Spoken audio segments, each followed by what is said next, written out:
I'm Velma. Today is my first half of April wrap-up. I don't normally separate my wrap-ups, but I've read quite a few books this month already, and to keep kind of video length manageable, I'm going to do it in two halves. So I'm 9 books in so far. I may finish a couple of others this month, and I've had 3 5-star reads, which is unprecedented in such a short amount of time. This, I think, is where subjectivity of reviewing comes in, because we've just had 2 weeks off, or at least I've had 2 weeks off work over Easter, so I've had a lot of time to read and had some nice relaxing reading days and some really positive, enjoyable, nice reading experiences. So although the quality of the book is always paramount, I think sometimes my review is definitely influenced by that reading experience. But I'm going to talk about a couple of the 5-star ones today, and then the others will be in the next video. The first book I'm going to talk about is an oldie but a goodie, and it's The Girls by Kline. Now, despite being released to quite rave reviews last year, or was it the year before, across BookTube this seemed to have quite a lukewarm response. And although I don't base my reading solely on what I see across BookTube, it certainly meant I didn't pick up quite as quickly as I initially thought. But I really enjoyed this, and this was one of my 5-star reads. So it tells the story of Evie, who's a young teenager at the start of the book in late 60s California, and a group of teenagers move into town with their cult leader, for want of a better word, and Evie makes friends and become part of their circle. I believe it's loosely based on the Manson murders, which I don't know very much about, but it's definitely inspired by, and the characters are all completely different. What I really liked about this was the real sense of nostalgia that is built. So the narrative is structured with the character of Evie in the modern day as a woman in her 50s, and she's thinking back to her experiences as an early teenage girl and what ended in tragedy. Obviously, California is hot, or at least this is set over a very hot summer, that of 1969. And the feelings that are evoked here as Evie looks back on that hot summer just made me nostalgic for something I'd never even known. I think of all the seasons, summer has the one that is the one that is most easily able to evoke sort of memories, and the prose here is beautiful.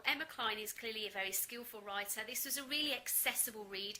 It didn't feel challenging, it didn't feel difficult, but there was beautiful imagery here, and it really blended sort of sophisticated phrasing and sentencing with a real accessibility, which I think is possibly the key to its success.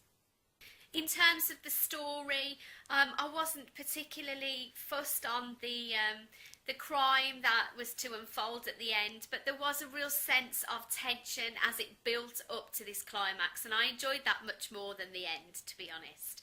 But all in all, it was just a perfect read for me at a perfect time. I found it very kind of page-turnery, but at the same time sort of paced in a way that made me want to relish each and every word. And I think it has universal appeal if you're a fan of literary fiction, or you prefer something a little bit more populist, or dare I say chicklit. I think there's something for everyone in here, and yeah, it was a great read. I really enjoyed it. The next book I read was one that cropped up in comments a few weeks ago when I was talking about Iain McKewan in a previous video, and about how his writing is always quite upsetting and disturbing, and somebody commented that this is probably his nicest or most pleasant read, and I got it from actually the library where I work. So it's a very short book, like quite a few of McKewan books are quite short. It's little under 200 pages, and it's on Chesil Beach. So this is about 5-6 years old, and I remember it being very popular at the time. And it tells the story of a newlywed couple on their wedding night in the late 50s, or it might be early 60s. This really continued the theme of nostalgia that I was feeling from The Girls, and I thought it was fantastic. Iain McKewan's prose for me is just beyond compare. He says so much in so few words. And this really painted a picture of a Britain at a time before the sexual revolution. It's very much a British book. They're staying in quite a traditional hotel. They sit down and have tea, and during the course of the book you get in flashback the stories of their individual lives and how they met, and both of their feelings about their relationship and their nerves about the upcoming consummation of their marriage. It seems like a scanty premise for a book, events on the wedding night, but it is so beautifully crafted. I read it in one sitting and it's just a faultless, beautiful little book. I thought it was wonderful. I couldn't give it less than 5 stars, possibly one of my favourite books this year, and many of you may have read it, but if not and you are a fan of McKewan, why not? This one was a surprise. This is The Truth About the Harry Quebert Affair, not Quebert, by Joel Dicker. It is in translation. I believe he's a Swiss author. Now, this is not the kind of book I would pick up at all, but I had one of those cosmic moments where another friend, a real-life friend, was on Facebook asking for book recommendations, and one of her friends mentioned this. Now, I don't know the person in question who mentioned it. I had no reason to suspect it was my kind of book. But then on the next day, when I was browsing in a charity shop, I saw it on a bookshelf. I hadn't heard of it before. So the fact that I'd seen it twice within 24 hours made me think that it was some sort of sign and that I should pick it up. So take it home I did. When I registered it on Goodreads, I saw one of my best friends had read it recently and scored it 5 stars. She's one of my real-life friends, not a booktuber, and we have quite different tastes in books, so we don't always talk about what we're reading, but again I thought it's a sign, I'm going to read it. Our protagonist, or rather our narrator here, is a man called Marcus, a writer, very successful writer in his late 20s in New York, and his friend and mentor becomes accused of a murder. He's the titular Harry Quebert, not Quebert, and he goes and travels to, is it Maine? I think it's, or New Hampshire, to help Harry clear his name and do some digging into the murder he's been accused of, which took place over 33 years before. So crime as a genre, I don't read a lot of. I have done in the past, but I've kind of gone off it in recent years. It's so sort of rigid in terms of its conventions that I think is very interesting when it is done in translation. And perhaps, to my mind, in my experience, not always successfully. So for example, I didn't finish The Girl with the Dragon Tattoo. I thought it was awful and I put it down after a couple of chapters.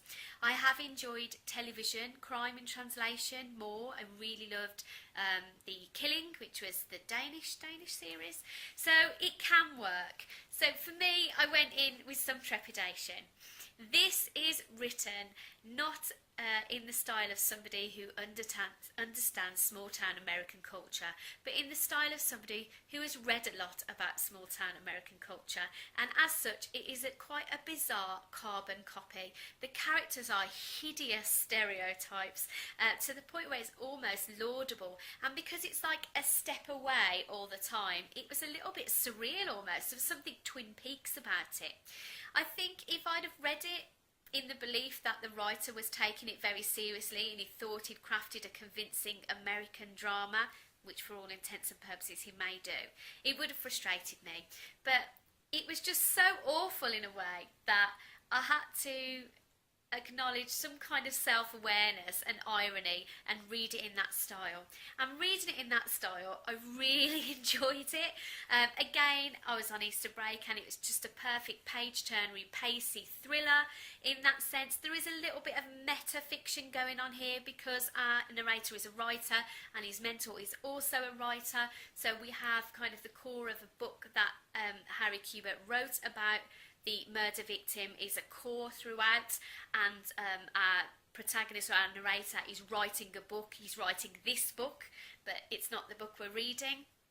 Each chapter is preceded with a lesson from Harry to Marcus about how to write a novel. You know, keep them guessing, have a good start, make your characters interesting, which is then reflected in the chapter. So it's not that I think Dicker is without skill. It was interesting read from that point of view. But yeah, maybe the translation affects it in some way. Certainly the murder victim here is a 15-year-old girl, and we are led to believe that Harry Quebert was in love with a 15-year-old girl, and not just physical infatuation and lust, but totally in love with this girl.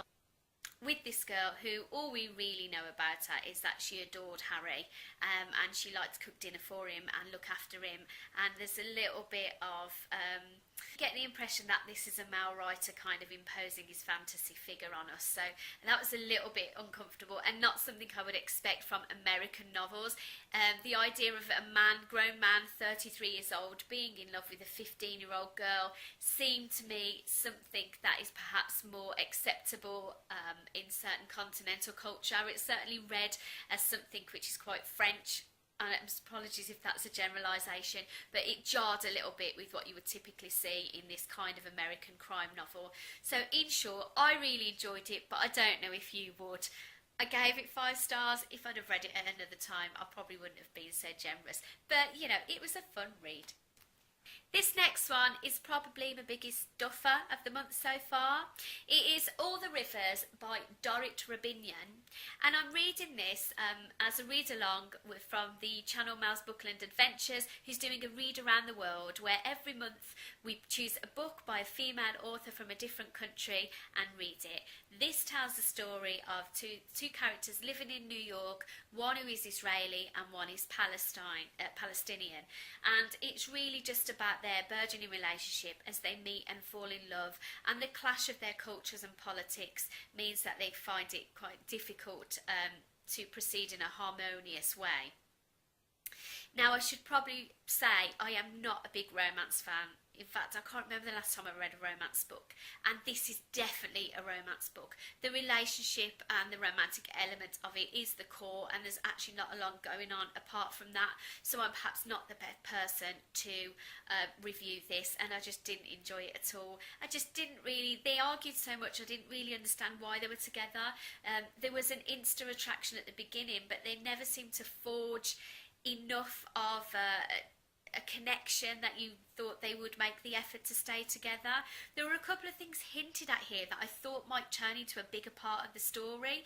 So it opens at the beginning with Liat, who is our female character, gets a knock on the door by FBI or policemen who are investigating her presence in New York, and I thought that might go somewhere, but she manages to convince them she's there legally, which she is, and they say okay and go away, and that was that.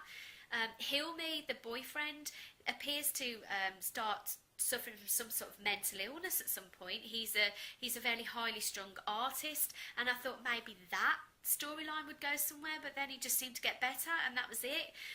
So yeah, it really lacks something for me. The description of place here was beautiful, to say something positive for it. Unfortunately, the description of that place was New York, where they were living, and I've read lots of books about New York.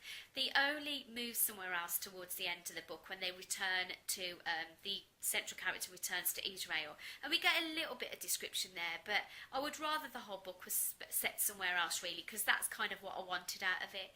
I gave it 2 out of 5 stars, and I wouldn't really recommend it unless you're into your romances. Maybe you'd love it. The final book I'm going to talk about today is Arcadia by Iain Pears. So I mentioned this recently on my spring tag as one that I couldn't wait to get to, and it looked to me a bit of an investment read. I knew it had quite a detailed story that dealt with alternative realities. I suspected it might be a little bit sci-fi or a little bit fantasy, both of which are genres I am not particularly well read in, and so I picked this up for my bank holiday weekend, and I thought it was great. It was everything I expected to be and quite a bit more. The present day storyline here is actually 1960, and it follows a professor who's a contemporary of people like Tolkien and Lewis, in his house in, I want to say Oxford, it is Oxford, I thought it might be Cambridge for a minute, and a young girl he's befriended, a 15-year-old girl called Rosie. Rosie goes in search of the professor's cat, who is lost, and goes down into the basement of his house and finds a portal to another dimension. Alongside this, we have a story in the future following a scientist called Angela, a really fascinating character who's very cold, obsessed with her work, but at the same time is very well-rounded, I thought. who is very rebellious in the future and going against the norms in inventing a machine that she's been asked not to proceed with. They believe it is a machine that allows people to travel to alternative realities, but she discovers it's actually a time machine and returns back to 1960 in order to hide. At some point, Angela creates the alternative reality of Unterwald, which is built from the professor's novel that he's been writing all of his life, so it has lots and lots of detail with which to create the alternative reality where Rosie then finds herself. This is really where it became more of a fantasy book. I'm saying fantasy, I don't know a lot about the genre. There was no dragons here, there was no magic, but there was a world that was very low tech and seemed to have a different sort of structure in terms of politics and leadership, and to me that kind of felt fantasy-ish, and I loved that part of it. I really enjoyed Unterwald. I thought it was well drawn, it was really different, it was a bit sort of fairy tale-ish. It made me think of sort of Princess Bride or that kind of thing. And there are romance stories here, but there's definitely shades of a Shakespearean types of romance. We have lots of mistaken identities, we have true love's path not running smooth, and it really unfolds like a Shakespearean play, which is the kind of romance I can definitely get behind. There was humour, there was science, the futuristic stuff felt kind of true sci-fi to me. If you're a big sci-fi fan, you've probably read this, I'm guessing, so I don't know if it's typically a good example of the genre, but I thought it was enjoyable. As often with things that have different realities, it took a little bit of concentration at times to sort of work out where things are going on with the timelines, but it wasn't too confusing, and it's just a really great read. This is a book I've recommended to my husband, and I rarely recommend anything to him. I think it's a really good book for people who perhaps don't read very often, but if they like TV series or films on a similar vein, I think this is really accessible to a wide range of people, and I'm really pleased that I chose to buy this one. But saying that, I gave it 4 stars. I don't really know why. Perhaps there's just something a little bit lacking to tip it over into the 5-star, but it was well executed and a great read.